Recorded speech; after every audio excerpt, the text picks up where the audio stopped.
ఏకమేవ అద్వితీయం బ్రహ్మ నేక నానాస్తి కించన. ఆ భావం ఉండి తీరవలసిన కొప్పరపు కవులకి అదే భావం ఉంది. అందుకే వాళ్ళ ప్రతిభ వికసించిన విధానం చూడండి. గడియారం మీద పద్యం చెప్పండి అని అడిగారు. ఆ రోజుల్లో అది చాలా గొప్పది కదా, చాలా కొత్తది కదా. ఆ రోజుల్లో 100 ఏళ్ల క్రితం మాటలు కదా ఇవన్నీ. గడియారం చాలా కొత్తది. గడియారం ఉపయుక్త వస్తువులను అగ్రస్థానముంజెందు, గడియారం ఉపయుక్త వస్తువులను అగ్రస్థానముంజెందు అయ్యుడు చంద్రార్కులు కానరాక, అయ్యుడు చంద్రార్కులు కానరాక జలదం ఉగ్రంబుగా క్రమ్మునయ్యడ, అయ్యుడు చంద్రార్కులు కానరాక జలదం ఉగ్రంబుగా క్రమ్మునయ్యడ కాలం విరిగించు, అయ్యుడు చంద్రార్కులు కానరాక జలదం ఉగ్రంబుగా క్రమ్మునయ్య కాలం విరిగించు. ఇంతవరకు మామూలు విషయమే. యున్నచో సైంధవుని నాడు ఈ యంత్రమేయున్నచో కడు కష్టం బగుగాదె గాండివి ప్రతిజ్ఞం దీర్పగా చక్రికిన్. ఇది ప్రతిభ. గడియారం చాలా ఉపయోగపడుతుంది, ఇది కొత్తగా ఉంది, అది పెద్ద విషయం ఏమిటండి. మేము విజయవాడలో ఒకసారి ప్రసాదరాయ కులపతి గారు ఉండగా భువన విజయం వేస్తుంటే నేను తెలాల రామకృష్ణుడు వేశా. మనకు అంతకంటే వేయదగిన పాత్ర ఏం లేదు అందులో. అందుకని వేస్తే పొరపాటుని ఈ గడియారం పెట్టుకుని ఎక్కేసా వేదిక. ఇప్పుడు తెనాలి రామకృష్ణుడు గడియారం ఎందుకు ఉంటుందండి? ఆయన ఏ కాలం వాడు? మనకు అదంతా ఏం తెలిసి ఎక్కేసాం. ఎక్కేసాక ఒక ఆయన జనంలోంచి తెలిసి తెనాలి రామకృష్ణుడు వారి చేతికి ఏదో కొత్త అలంకారం కనబడుతుందండి, ఇప్పుడు ఎలా సమర్థించుకోవాలి? కానీ ఒక స్ఫురణ కలిగింది.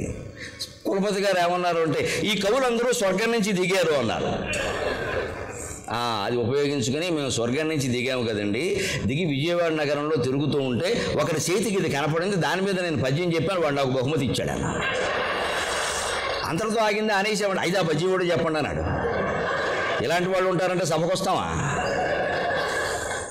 ఆ పద్యం కూడా మరి చెప్పద్దా?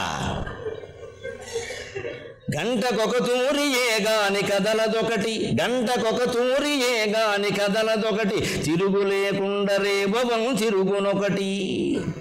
గంటకోసారి తిరుగుతుంది, గంటల ముళ్ళు సెకండ్ల ముళ్ళు ఉంది, రోజు క్షణక్షణం తిరుగుతుంది, మనం పడుకున్నది తిరుగుతూనే ఉంటుంది. గంటకొక తూరి ఏగాని కదలదొకటి తిరుగు లేకుండా రేబవం తిరుగునొకటి కాని గంటల ముళ్ళునే కంతురెప్పుడు శ్రమకు గుర్తింపు లేదుగా జగతియందు.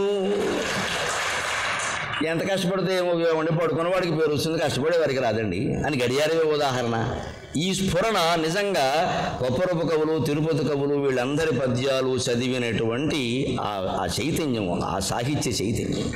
విచిత్రంగా వాళ్ళు గడియారం ఉపయుక్త వస్తువుల అగ్రస్థానమును పొందు, అది చాలా గొప్పది, చాలా ఉపయోగపడుతుంది. అంతేకాదు ఆ యుడు చంద్రార్కులు కానరాక, ఉడు అంటే నక్షత్రాలు, చంద్రుడు అర్క సూర్యుడు, సూర్యుడు కానీ చంద్రుడు కానీ నక్షత్రాలు కానీ ఎవ్వరూ కనిపించకుండా జలదం ఉగ్రంబుగా క్రమ్మునయ్యడ, మేఘాలు బాగా కమ్మేసినప్పుడు, మబ్బులు బాగా పట్టేసినప్పుడు సమయం తెలుసుకోవాలంటే ఎలా కుదురుతుంది? ఇదే కదా కాలం ఎరిగించేది. ఒక చమత్కార ప్రయోగం ఏమిటంటే, సైంధవుని నాడు ఈ యంత్రమే ఉన్నచో, సైంధవుడి చేతికి ఈ గడియారం ఉండుంటే వాడు బయటకు వచ్చేవాడా 5:15కి? 6 వరకు సూర్యోదయం కాదు కదా అని ఉండిపోయేవాడు కదా అని. అందులో కూడానండి వాళ్ళకి ఆ దైవీయమైనటువంటి సంప్రదాయాన్ని, గౌరవాన్ని కాపాడాలిగా. కృష్ణుడంత చేతకాని వాడిని చేస్తే అలాగా, గడియారం లేదు కాబట్టి కృష్ణుడు ఆయన ఏమైనా చేయగలిగాడంటే, లేకపోతే చేయగలిగేవాడు కాదంటే అలాగా కృష్ణుడు స్థాయి తగ్గుతుంది. స్థాయి తగ్గనీయకుండా వాళ్ళ ప్రయోగం చూడండి గొప్పతనం. గాండివి ప్రతిజ్ఞ సైంధవున్నాడు ఈ యంత్రమే అన్నచో కడు కష్టం బగుగా, అదే గాండివి ప్రతిజ్ఞం దీర్పగా చక్రికన్. ఇంకో ఉపాయం ఆలోచించేవాడు అని కడు కష్టం బగుగా అదే అన్నారు. అసాధ్యం అనే మాట వాడలేదండి, దేవుడు విలువ నిలబెట్టారండి వాళ్ళు. నిజంగా కృష్ణుడు తలుచుకుంటే ఇంకోటి చేస్తాడు. గడియారం ఉంటే ఆయనకి 100 గడియారం ఉంటాయి, 16,000 గడియారాలు ఉంటాయి. లెక్క ఏమిటి? టైం చూసుకుని వెళ్ళాలి కదా ఒక్కో ఇంటికి. అందుకని ఉండకపోతే అలాగా సైంధవుడు కొనదు కానీ కృష్ణుడికి ఉంటుంది ఖచ్చితంగాను. అందుకని 16,000 గడియారాలు ఉంటాయి, ఏదో ఒకటి చూస్తాడు, దానికే ఉంది. అది ఆ ప్రజ్ఞ ఎక్కడంటే మళ్ళీ సంప్రదాయం, పురాణం, దైవం, ఆయన మహిమ, దాని వైభవాన్ని తగ్గించొద్దు. దీనికోసం అసాధ్యం కాబట్టి సైంధవుని చంపగలిగారు అనొద్దు. కృష్ణుడు ఇంకో పని చేస్తాడు ఏదో రకంగా. అందుకని కడు కష్టం బగుగాదే అని ప్రాశస్థానంలో పెట్టి వాడారండి. ఎంత గొప్ప విషయం అండి నిజంగాను.